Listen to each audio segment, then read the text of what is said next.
You ever play a game wrong and only realize it years later? I used to play open world games like I had a gun to the back of my head, moving from one quest to another. No exploring, no messing around, no wondering about what's behind that door over there and why it's even there. If a game gave me a main quest, I treated it like a GPS route and looked for the fastest path from point A to the end credits. And for years, I thought that this meant that I was a good gamer. A pro gamer, if I may. And could you blame me? All I ever played was Assassin's Creed and Call of Duty after school. And it was later down the line that it occurred to me that I was speedrunning past the entire point these games were made in the first place. And the game that made that all clear to me was Fallout New Vegas. The first time I played Fallout New Vegas, I treated it like every other RPG I'd played up to that point. I made my way straight to the strip, talked with Mr. House, ignored half the map, picked a faction, and finished the game. And my final thought was, yeah, that was okay, I guess. Nothing life-changing, just okay.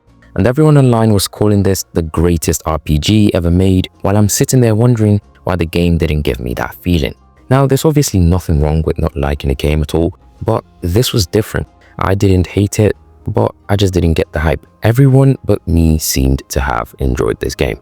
And after a while, I moved on with my life and carried on playing other games. And honestly, the first game that started breaking my rush to story habit wasn't even a Bethesda game. It was Red Dead Redemption 2, a Rockstar game. The first time I played it, I tried my usual method, launch the game and blast through to the credits. But that's where Red Dead differs.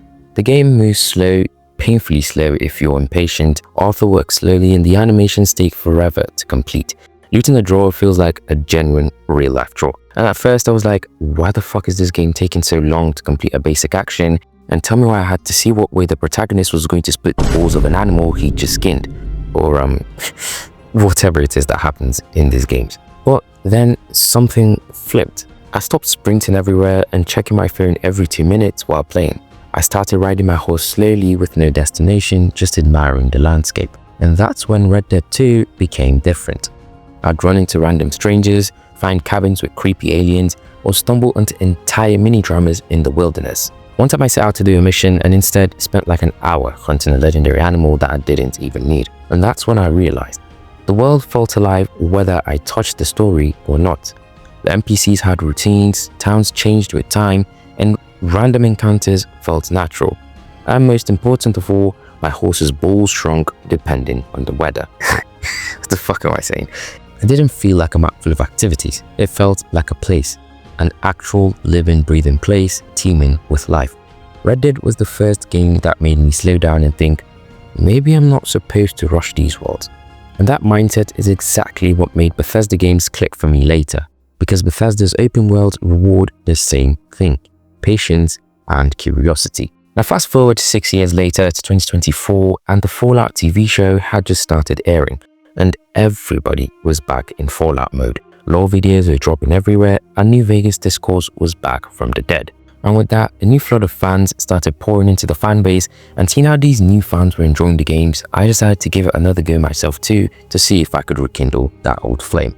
So I reinstalled New Vegas and told myself, this time I'm not going to be speedrunning the story, I'm just going to be walking around, no rushing to strip, but instead I'd go exploring around the map and seeing what the Mojave had to offer.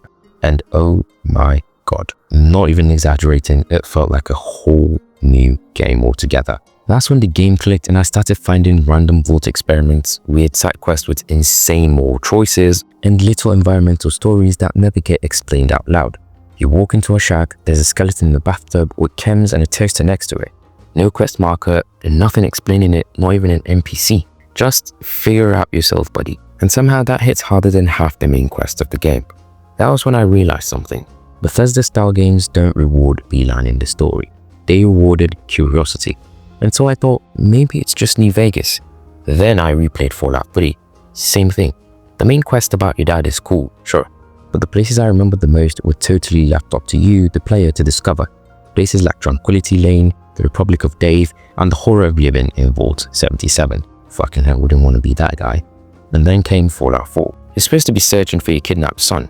Well, you know, supposed to, at least. But instead, we all decided it'd be much more worth our time to build a water purification empire and decorate the entirety of Sanctuary Hills. And then there's Skyrim. Oh wait, no, sorry, Skyrim. In Skyrim, and then Skyrim again. Come on, Bethesda, it's been years. Please, just one more game, please, I'm begging. In the world of Skyrim, your playthrough isn't limited to being just a dragon-slaying hero. You can absolutely be a property-owning lycanthropic dairy enthusiast who does nothing but hoard cheese all playthrough. Alduin can wait. He's been waiting for like 4,000 years anyway. Bethesda builds worlds where the main quest feels optional on purpose. The urgency never pressures you, and the world keeps functioning whether you take action or not. Nobody drags you by the collar. I mean, your son's literally been kidnapped in Fallout 4, and you can spend literal hours doing anything else but try and save him, and the game says nothing nor tries to force your hand to. You create your own stories, you remember the random cave you found more than the final boss. Their games feel like places that exist with or without you. It gives you a sense of freedom that can't be found anywhere else. Compare that to other studios like Naughty Dog. Sure, they make great games, amazing games, really. My favorite game is The Last of Us, for God's sake. But the difference between the two is that they're tightly directed. Amazing storytelling, beautifully handcrafted worlds and levels, but you're on a guided tour. Now, you could make the argument that this comparison makes absolutely no sense, as Naughty Dog make only linear games, while Bethesda make open world games. And to that I say, you're 100% correct. So let's look at another studio I mentioned earlier at the beginning of the video, Ubisoft. Or as I like to call their games, map icon simulators. You're basically creating a to-do list.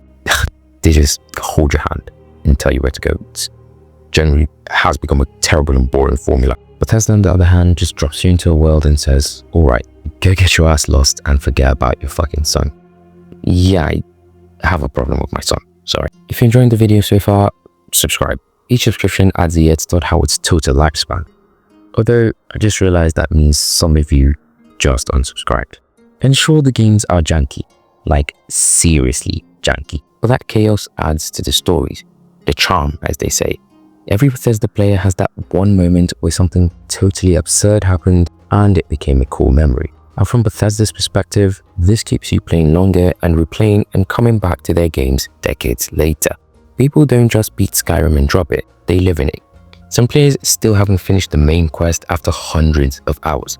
And that's not as a result of a weak plot or just laziness on the writer's end. It is the deliberate and well thought out design at work. Bethesda have spent years perfecting this method, and as we can all see, it seems to be working pretty well. Well, at least used to, but Starfield is a topic for another day. When I rushed New Vegas for the first time, I treated it like a finish line. But the moment I slowed down, it became a whole new journey. Bethesda games don't shine when you sprint through them, they shine when you calm down and wander. And you're wondering why this video is so short. It's because I'm back in school. Literally, I wanted to make this like a long ass video essay, but I couldn't, and hope you still enjoyed it though. So if you've ever ignored the main quest to chase a random side story, you should subscribe. More Fallout and RPG content coming, and if Todd Howard is watching this, I get it now. You win, old man.